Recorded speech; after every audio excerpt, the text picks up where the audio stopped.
Yes, I'm Mina SayWhat live from the Hackensack Meridian Health Stage 17, and I am a very lucky girl because I I'm stuttering. I'm so nervous. I'm next to a legend, and I get to sit next to this legend, John Singleton and Dameson Idris from the show Snowfall on FX. Can we have a little round of applause here in the audience?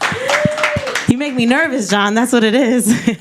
Wow, you want to be in a film? No, I don't want to be in a film. I want to watch the film. Okay. So let me tell you, I love this show.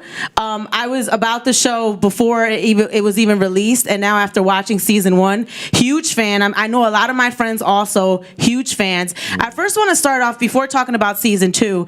How do you guys feel about the reaction to season 1? Because I know a lot of people didn't see this show coming out, like it came out of nowhere, and then a lot of people became fans of it.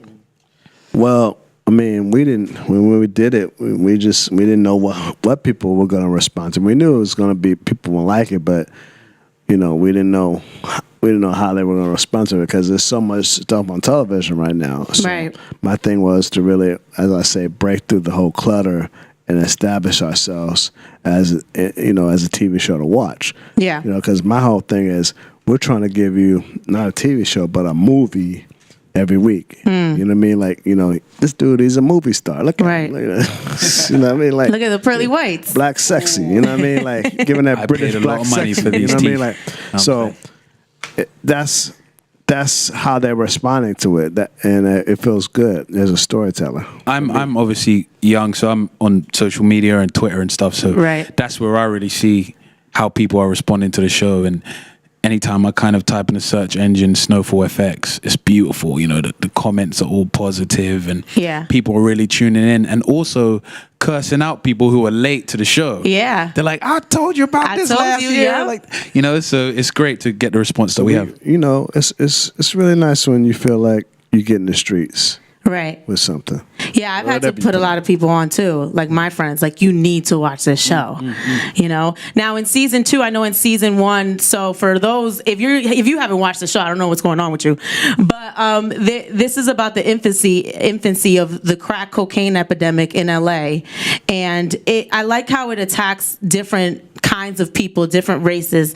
You see how the Latins were involved, and then the white guy that works for the CIA that was facilitating some of the drug trades that were going on, and then Damson, you actually represent the inner city kid that's trying to get ahead in life and uses selling drugs as a way to kind of build a street business, right? So in the first season, they're kind of separate, right? We're learning about each individual race. Are we going to see them kind of come together a little bit more in season 2? Yes. Part of this season is just how they start intermingling with each other and they start interacting with each other, and because everybody's in the coke game, everybody's in it to win it in this coke game, and so it's impossible to not cross paths. So it becomes really intense when you start seeing the various characters interact with each other in a real way in the show. Right. Yeah, because I was really interested in that. And I think I didn't get it towards the end that the Latins were more like the distributor, and then the CIA, that guy is more like the facilitator, and then you're the urban street kid that's trying to get a piece of the pie. Exactly. And for me, Franklin's saying he has no idea how big this world is. Right. He thinks the top of the pile is RV. His Israeli plug, and it doesn't go higher than him, and that's the sad thing about it. And that was a sad case for many people who are probably traveling to some weird area to get 1 key, 2 key, and thinking that that's the guy that's behind the whole drug trade in America, when really this is a huge pyramid. And the beauty about the show is we're watching this kid who is actually the viewer climb up this pyramid and see just how far this is. Right. And even in your character is developing, and I'm sure it's going to continue on into season 2, how you were this kid that worked sweet at the boy. Cute kid, just loved you, worked at the corner selling store. Weed. And he goes from selling weed to selling coke. Yeah. And then by the end, you have like you've built a crew. Yes. With adults and kids and your uncles in the crew. No, there's no kids. There's no kids. I mean, they're kids. They're, they're 20-year-old young kids, I don't want to be in this TV show anymore. But I'm literally watching like you become a man on TV. Yeah. Because your character develops so fast. Yeah. Where do you think this show fits into the grand scheme of things? Like you have a lot of shows that are about selling drugs. You know, you have Queen of the South. You have Power. You know, like that's kind of a really popular thing. Where does Snowfall fit in all of that? At the top. I mean, I no disrespect to those shows because I have friends Great that work shows. on both those shows. Great shows. But we know we really at the street level. We like this is the real. And people coming to me and be like, "How did you?" They're shocked. They can't imagine how we can show what we show on Yeah, TV. it's like, how did you get that? Like, you got to understand that there's various generations of people watching this show for different reasons. There's an older generation who lived through those times and survived, and then there's this new generation that they know this world through hip hop music. Right. So they from listening to music, they know kind of that world. Right. And so we're getting everybody because they really feel it's real, it's authentic. Yeah. You know, and so it's not Hollywood version of this stuff. Yeah. I was surprised by that, to your point, at all the things I'm seeing on TV. Like, did you know, like, have you ever been around people cooking crack before? Like, I knew she was going to say that. like, I remember when I was like, oh my God. But you've never seen that before. You know, you've never seen Right, how you gotta like turn it to a that certain intensity. way? You're like, let me wind that back. Wait. Start That's some how shit. it is. But it's beautiful, you know. Obviously, the scene you're talking about, episode 7, season 1. I was Right. working with the RZA, you know, who's just like the GOAT, and you know, it was beautiful to have so many wonderful consultants on our you know, behind the scenes. You know, John's cousin. Oh, you need Avon. consultants to come and teach you how it's done properly. Yeah. Of course, yeah. We're not messing up. No way. That's amazing. Yeah. We Who have are to these be on point. consultants, John? Where you getting these people from? Family members. That's all I'm going to say. Family members. Family members. That's So there's a proper way to do it. Exactly. Did you have to learn it? I know how to make that thing. Shut up. Now. Yeah, I could. After this, I could go back to after London his and acting career, he can go. he goes No, straight to he that. go rock it up. He go rock it up. This is bad. No. I don't know how to make it. No, I do know how to make it. You add the water, you get the baking soda. No, I'm joking. You know, I'm glad you brought up the consultants because, John, you created the show and you executive produced the show, but there's also a lot of people involved when you talk about the producers and the different directors from scene to scene, episode to episode. How is the writing room? What's it like? How diverse is it? It's really diverse. We just sit up and we come up with the various ideas and talk it out. And me, I act it out. I try to wouldn't it be nice if this happened? And wouldn't it be nice if he says this and this and this? And my thing is, I know I have a good idea when I can shock people. And I have said that in various times, the hardest thing to do is to shock black people. Because we done go through everything. So it's like I'm almost in the room with these various idea people, writers, coming up with stuff and acting out stuff that Right. I would be surprised to see. Like, I'm thinking like, yeah, they're really gonna let us get away with this. So I'm like throwing that idea out and some people would, we can't do that. I said, since you said we can't do that, we need to do that. Yeah. Right. I'm What are always some of those things? Like what? Episode 3. just Walk me through it here so I know.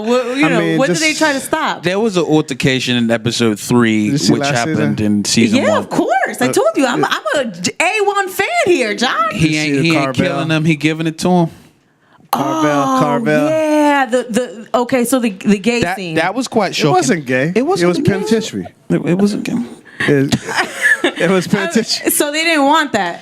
No, just it wasn't gay. Because I It felt, wasn't you know penitentiary. what? It was power. It was I power. felt really bad. I felt bad. Like, But it got an emotional response from you. You said, "Oh man, I they felt did that. bad for Dude him. did that to you." So I can't believe I'm watching this. Exactly. But My I'm whole not going to thing- stop. Yeah, my whole thing is like I want people to be like, I can't believe I'm watching this, but I'm not going to stop watching it. Like, Yeah. or throw something at the TV, like get an emotional response because we watch these various TV shows and we just watch them like this, and then we just like, okay, turn.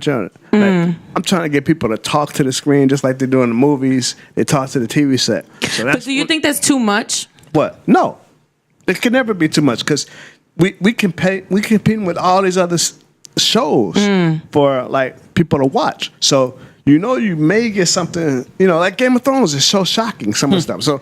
Insanely shocking, and no one ever talks about it. No one ever says, "Oh, that shouldn't have happened." Yeah. But as soon as it's some show of where it's like ethnic minorities, all of a sudden it's like, "Oh, we can't be seeing that." So my thing is like, we gotta get them. You gotta get them. You gotta get them to watch it. This is the ghetto Game of Thrones. Yeah. Yeah, I see.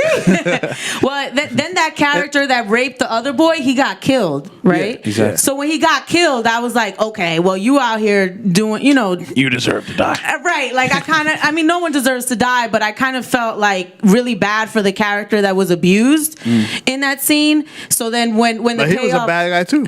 I know, but. Everyone's But it evil. didn't have I mean, there's different ways to punish people, I mean, you really want to punish someone that way, but but it kind of it drew me more into, okay, what's gonna happen to they're both bad, but the bad guy, he needs to go. The bad guy. I want to talk about the women. Because I love the roles of women that you have. I love drug movies, and not just because I'm Spanish, but I watch Narcos, like Pablo Escobar, anything. Like I'm there. Plato Thank o you. plomo. Yes, Plato or Plomo. Listen. So I always find that when they talk about the drug trade, it's always a male-dominated story, or the women in this story are powerful. I mean, Angela Lewis. Lewis, Michael Hyatt. Auntie Louis. So Angela, when I met Angela, because we've talked before, her in real Angela in real life, sweet. she's all sweet and cute, and But on the show, she gangster. right, she's Yo, talking gangster. crack. I'm like, who is this woman? So Auntie Louis, gangster. Everyone talk loves about them. the women She and the wanted to go roles there. here. Just, I also feel like It's the future. And in that game, and then also in television, most of the viewership is women. So you have to have really strong female roles that people identify with, empowered roles. Judith Scott. Yeah, Claudia. Judith Scott, who plays Claudia, who owns the club. She's gangster Oh, she's really gangster. You see how gangster she is in this season. in season 2. Yeah, and Louis, what I mean? And Michael Hyatt, such a powerful mom Yeah. who represents Your so mom. many mothers in America. She's becoming gangster. She's becoming your mom in real life. Well, she is my mom. in real The life. character is becoming gangster. In the She show. is, yeah. And it's beautiful to see that because we've come such a far way in film. We saw it when Straight Outta Compton first aired, Right. And we proved that black faces can be on screen and they could bring the money, Yeah. And now we're seeing so many different small groups come forward and helm and shine, and Snowfall's testimony of that. Yeah. The character that plays your mom, now in season 1, she's very against what you're doing because she's a hardworking woman, and, she works and she gets taken advantage of, as a lot of inner city mothers and single moms, hardworking moms, they get taken advantage of. They don't get paid what they should. They get abused a lot of the times. They put up with things in the workplace that they shouldn't have, but they need the money because obviously there's not another income in the household. So they got to do what they got to do, even putting up with people that may not treat them fairly. How does she evolve in this season 2? Because based off what he just said, I feel like she's gonna start helping. You gotta watch the show. You gotta watch the show. What kind of generic answer is that? Why are they gonna watch the show if they can hear it all on the radio, see it on the radio?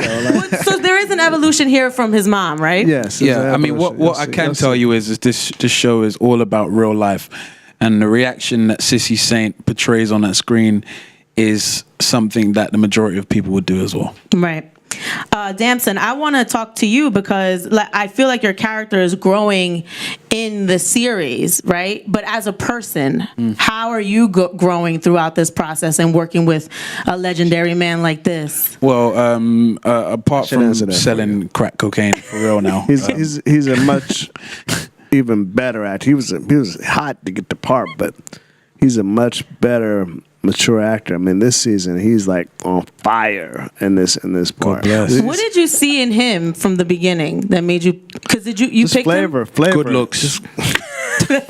flavor and just the fact that he can take a note and turn it, and he's always surprising to watch. He's an interesting dude to watch, and he's surprising. And actors, nobody wants to see anybody in a movie or a TV that is uninteresting. Right. You want to see, and as a storyteller, you want to also work with people that they can take whatever you do to an elevated level, and that's what he does. She takes the show to an elevated level.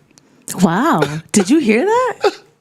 I mean, what do you have to say to that? Man, it's magic, man. This man's a legend. Yeah. Like, OG.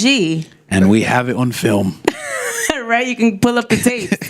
Has your life changed? Like, are people recognizing you? People are recognizing me, yeah. He's very happy. Thank you for recognizing people. Thank you very much. Thank you for recognizing Damson Idris, making me feel like Snowfall. I'm worthy. It's beautiful, yeah. But the biggest thing for me is my family and how proud they are of me. That's the thing I mostly cherish, because since I was young, we grew up in a community in London, in Peckham, that we're all trying to get out and do something right, and sometimes we might go the negative route in order to get there. But for my mum to sit me down and say, being her youngest of 6, to say, I'm so proud of you. Right. It's the most fulfilling thing in the world. So right now, everything else is just a bonus. When I'm walking down the street and someone's like, I love you in Snowfall, it's a bonus because I know my mum's really happy anyway. Yeah. Are your brothers and sisters and mom and family still in London? Everyone's in London, yeah. So they asking you for money? No, they got money. I'm asking them for money. Check? When I auditioned for Snowfall, these people didn't want to fly me out. So my family, they rounded up money. They did a fish fry. For my second audition, Yes! they all put £200 together or whatever and put loads of money together. I think the ticket was $850 or something. What does £200 equal? Like $250, $290 each. So Okay. everyone.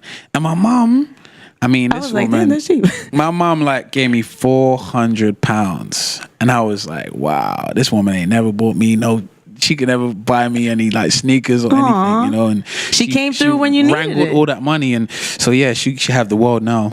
Yeah. Sheesh. How old are you again? 26. 26. Look at him, how he talks. He's very mature. Yes. What's going on with the girls? I mean, The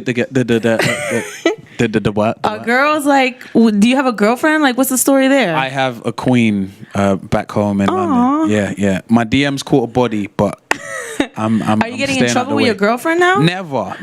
No, she understands that this is a volatile industry, but she's right there on my arm. So That's cute. What's her name? I'm not telling you. Oh, what's her Instagram? I'm not telling you. No.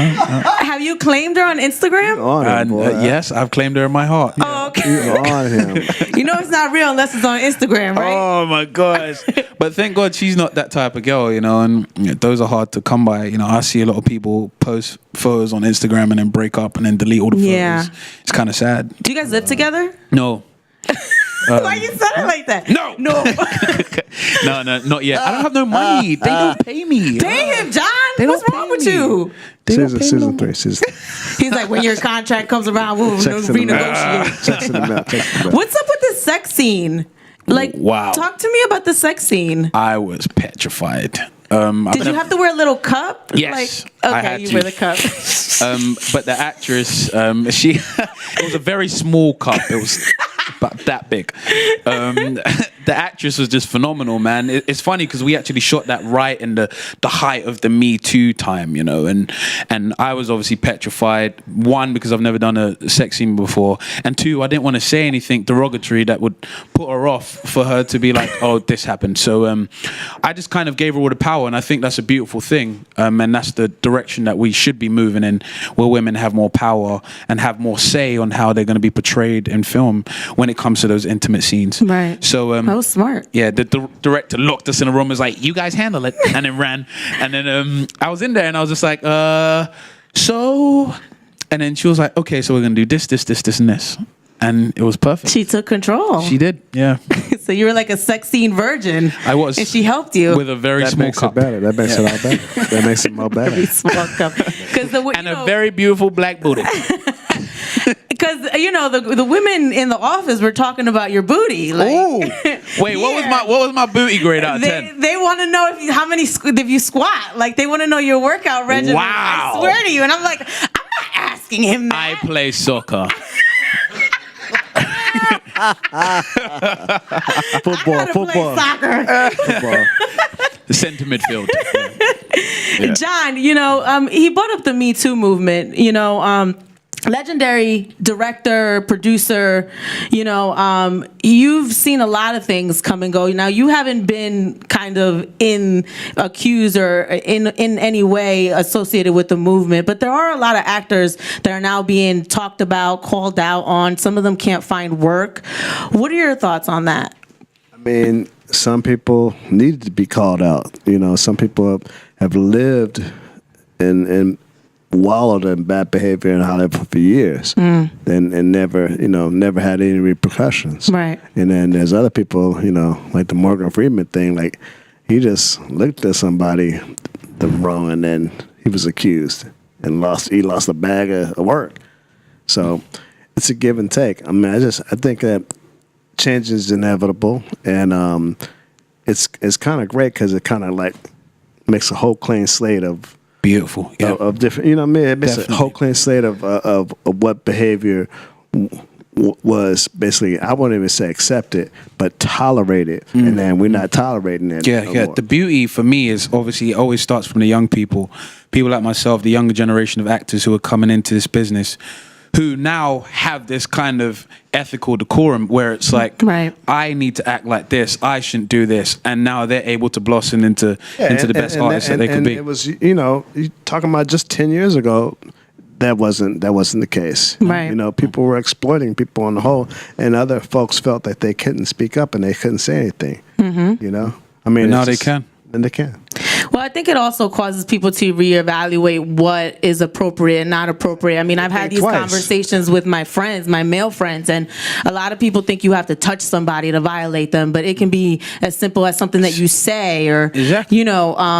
People can feel intimidated, offended, abused, violated with words. It doesn't even matter of, I touched you or didn't touch you. So and for so many years, women have had to, kind of suck it up, and Right. they don't have to suck it up really, no more. Yeah, when really they hated it. So I think we're living in a great time. would you hire any of these actors or actresses? What do you mean? Would you work with them? Any of them? It depends on the situation. So you think it's I hire anybody I want to hire. But, okay? But because somebody says something, Yeah. yeah, of course. I mean, but they had to get the right of the part, Right. Yeah. Yeah. Good answer. High five. Good answer. You guys are doing good. I get an A. Thank you, teacher. John, I want to talk to you because you were the first African American and youngest person to be nominated for Best Director, right, at the Academy Awards. You're a legend. You're a veteran. How do you feel about some of the younger directors that are coming in? Like the Jordan Peeles and the Ryan Cooglers and I love them. the Donald Glovers. They're my little brothers. I love it. I mean their success is a reason that we fought hard and we're kicking and screaming for things to be the way they are. It's what I call like the new normal now.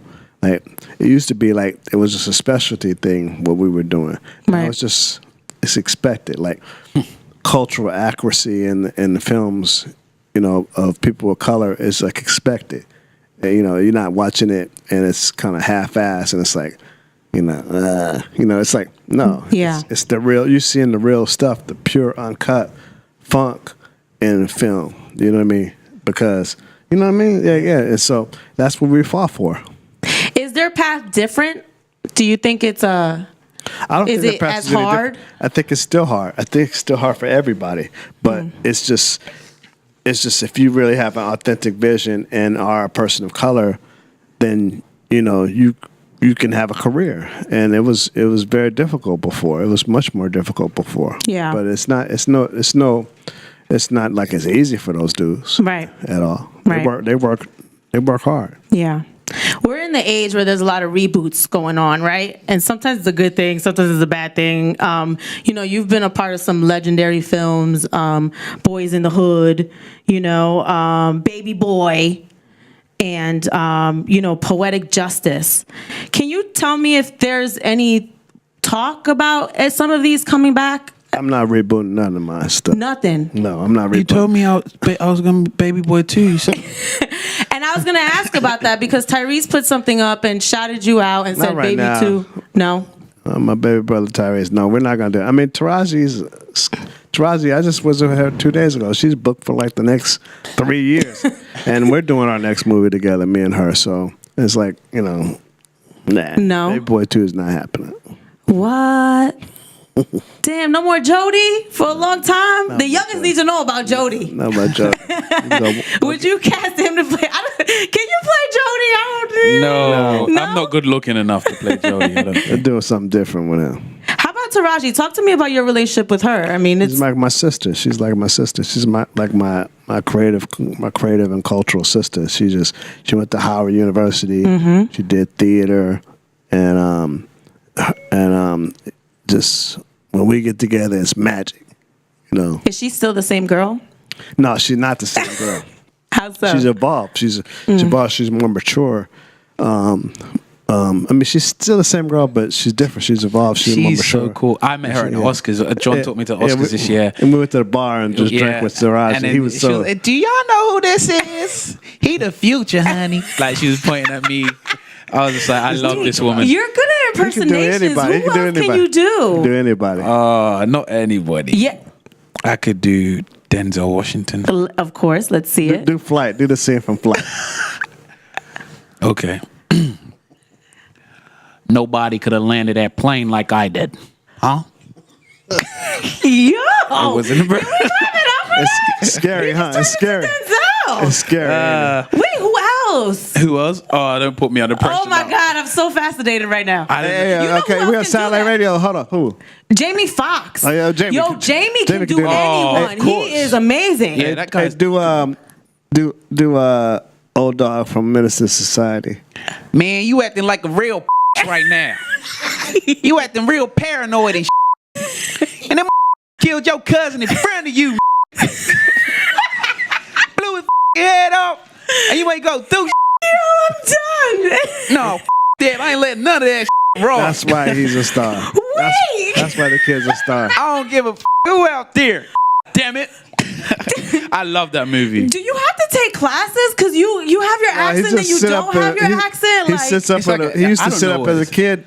Yeah, it's with like a video recorder. We're so Americanized in VCR, London. yeah. But when I was like testing, and the next day, I was outside just kicking it with John, and then we were all in a circle, and I was just doing a bunch, and he was laughing. We were Yeah, it was with YG that YG day. as well. You Yeah. can do YG? I can't do YG. YG's a friend of mine, so we were just hanging out, and then. But he's the first person that kind of gave me the motivation to say, "Wow, I could do this," because I met him, and I was obviously every time I was around John Singleton and Dub C, who's my dialect coach, I'd be American all the time because I really wanted to convince them that I was right for the part. Right. So I met YG.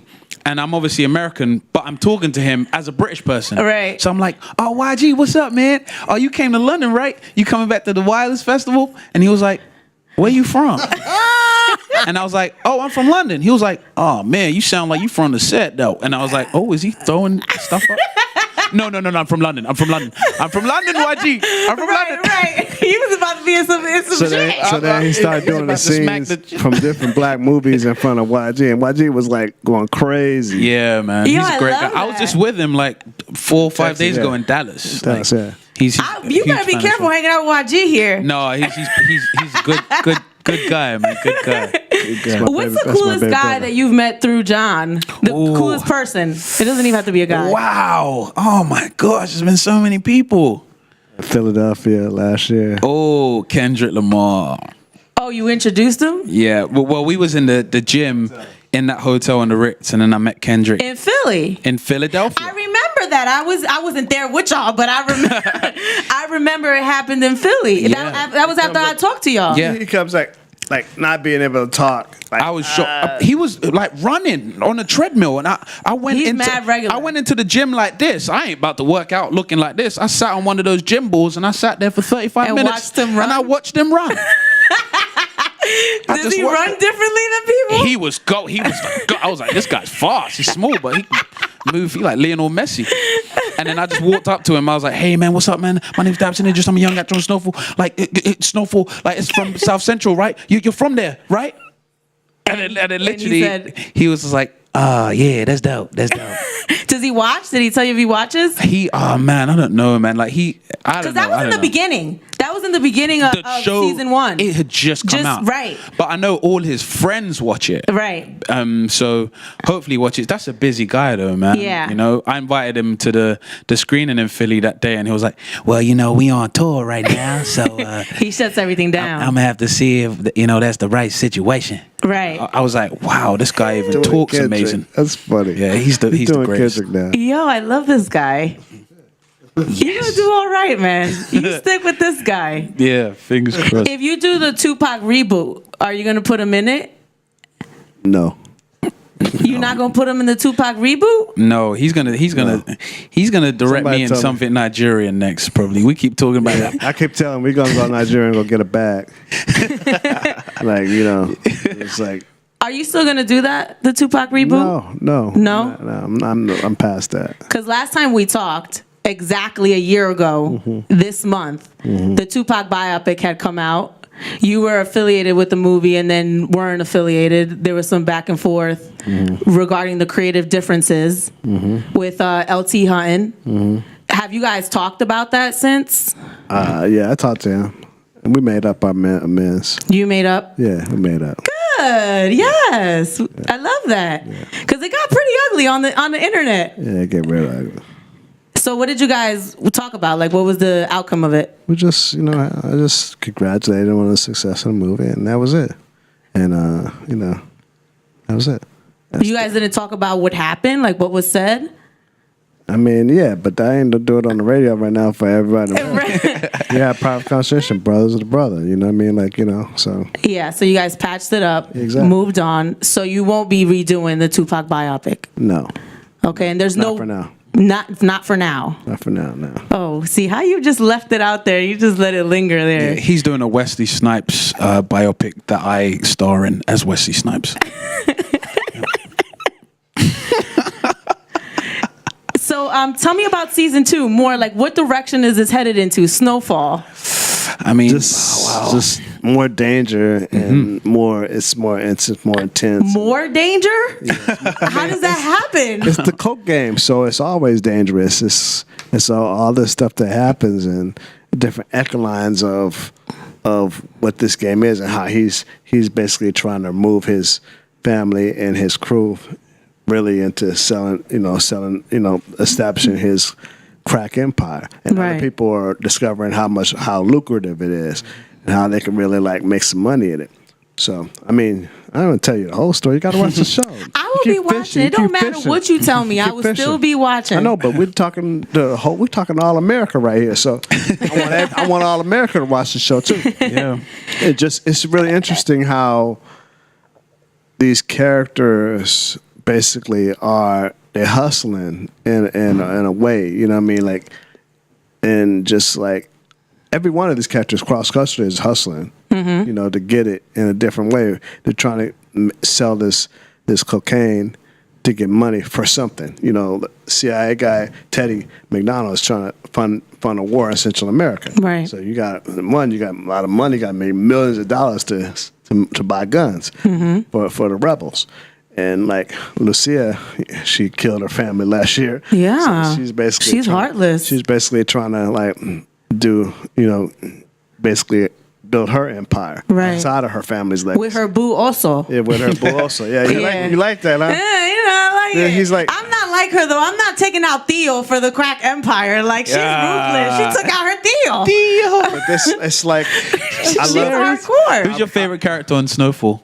Angela. Yeah, And I love you. that. You I ain't like got to you. say me just because I'm here. No. I like how you're growing. I like growth in general. Yeah. That's good. Of characters, That's of people, of cultures. Beautiful. I'm gonna You know, remember that. I remember you said that. I like growth. Yeah, that's so I good. see your character growing, and I love Angela because of how got diverse hands. she is. Yeah. She's very diverse. And you're going to see a lot of, I mean, she's just an extraordinary actress. And this season. I can tell. I mean, she wow. came in like a church girl. I'm like, is that the same girl on the TV? She's a great actress. She's a great actress. Yeah, that's what I'm saying. She's Like, all sweet, demure, Right. but she's gangster on the show. As soon as she wears that costume, she really is on. Yeah, she's good. She transforms. yeah. So, do we have a confirmation for season 3 yet? Coming.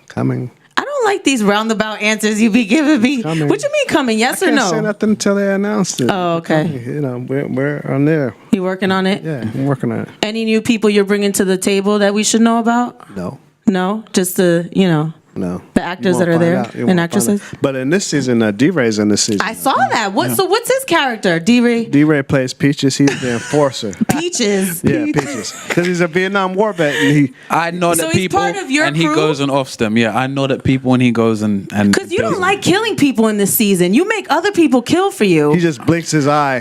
Right. It's like just wink, wink, He murder. just looks to D-Ray. He just looks to Peaches, and Peaches just like, he just didn't look back. You just go handle it. I kind of like that though, because it preserves your innocence on the show. So That- even though that he like can nod and you're get like people a off the drug table. dealer, like a kingpin, you're still like, I like little things like that develop your character. Like even when the scene of the kids are trying to buy the ice cream truck, trying to buy ice cream and they don't have money, and you came out and said, "Yo, can you do it? Because I don't know how to do your voice." you gotta watch the show. You ain't gonna get Come my on, voice that was today. season 1. They saw that already. And you came and told the ice cream guy they can get whatever they want. I and give gave him. him I gave him the money and stuff. Yeah. I was like, I never ride the wheel. That just I do it preserves too. his innocence. That's stuff that I saw growing up. So I was like, that's why it's in the show. Hood hero. Hood hero, yeah. Yeah. You want some food, you want some shoes, you want, you want some chicken. Yeah. Always chicken. Go to back in the days, churches, or go to bar, like everybody eat. Yeah. But today it's Nando's. A whole thing of biscuits. Nando's. You don't know what Nando's No, is? I'm from the East Coast. I'm gonna walk off this sofa, this interview right now. You don't know what Nando's is? I've heard, but I've never had. There's nothing like Popeyes. It's the best. I had You Popeyes. cannot sell me anything but Popeyes. Dub C took me to Popeyes first time I came to LA. He was like, Yeah. I want to take you somewhere, Yeah, little homie. Popeyes, the biscuit. Don't say I never put you on. Oh man. yeah. The He was like, biscuit. dip it in the honey. Right. Yeah. Yo, I love you guys. Snowfall Thursday nights on FX, right? Yep, Thursday 10 night, p.m. FX, 10 p.m. Yep. Damson Idris.